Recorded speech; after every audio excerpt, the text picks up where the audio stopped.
আসসালামু আলাইকুম গাইস, এই ভিডিওটা করছি আপনাদের দেখাবো যারা এই চীনা হাঁস পালেন তাদেরকে কি ভেজাল পোহাতে হয়। তারা এক জায়গায় ডিম পারে না। দেখেন কি সুন্দর ডিম পাড়ার জায়গা করে দিয়েছি। তারা ডিম পারে না এক জায়গায়। এরা হচ্ছে বিটলা শয়তান। দেখেন আমার এই ঘরের নিচে ডিম পারছে।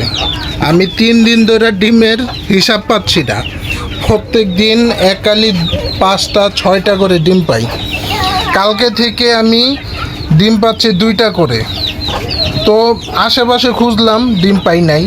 তো আজকে একটু আগে, প্রায় 10 মিনিট আগে, আমি আমার ঘরের পিছনে যে নিচে উঁকি মেরে দেখি এই জায়গায়, এই যে ঠিক আমার হাতের দেখানো এই জায়গায় বসে আছে চীনা হাঁস। তো চীনা হাঁসটা দেখে আমি বুঝছি যে এইখানে সে ডিম পেড়েছে। এখন আপনাদের দেখাবো, এই ডিমটা আপনাদের দেখাবো। দেখেন, দেখতে পাচ্ছেন চীনা হাঁস। যারা হাঁস পালেন, বিশেষ করে চীনা হাঁস এবং পাতি হাঁস তো যে কোনো জায়গায় ডিম পারে।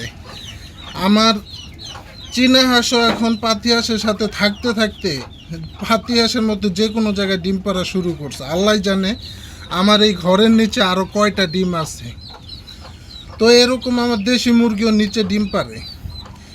এই নিচে ভিজা জায়গায় ডিম পাড়ার কারণে আমার অনেক ক্ষতি হয়েছে, অনেক ডিম নষ্ট হয়েছে। তো কি করার, ঘরটা অনেক পুরানো, তো ইনশাল্লাহ ঘরটা উঁচা করব। তো উঁচা করলে নিয়মিত নিচে যেতে পারলে ইনশাল্লাহ এই ডিমগুলো আর নষ্ট হবে না। এখানে পারতে দিব না, আবদ্ধ করে পালবো। দেখাচ্ছি নিচে কতটুক জায়গা, আমার হাত পর্যন্ত নিচে ঢুকে না। দেখেন আপনারা কতটুক জায়গা দেখছেন। হাঁস অনেক চিপাচিপি করে ঢুকে এই জায়গায়। আমার হাঁস মুরগি ডিম পারে।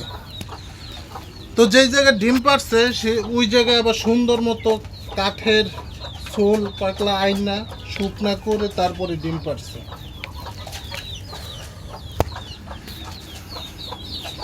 দেখেন 5টা ডিম পাইছি। 2 দিনের ডিম, 2 দিনের হিসাব মিলে না। তো আপনারা যারা চীনা হাঁস পালবেন, ডিমের হিসাব যদি না পান আশেপাশে খোঁজখবর লাগাবেন, বুঝছেন।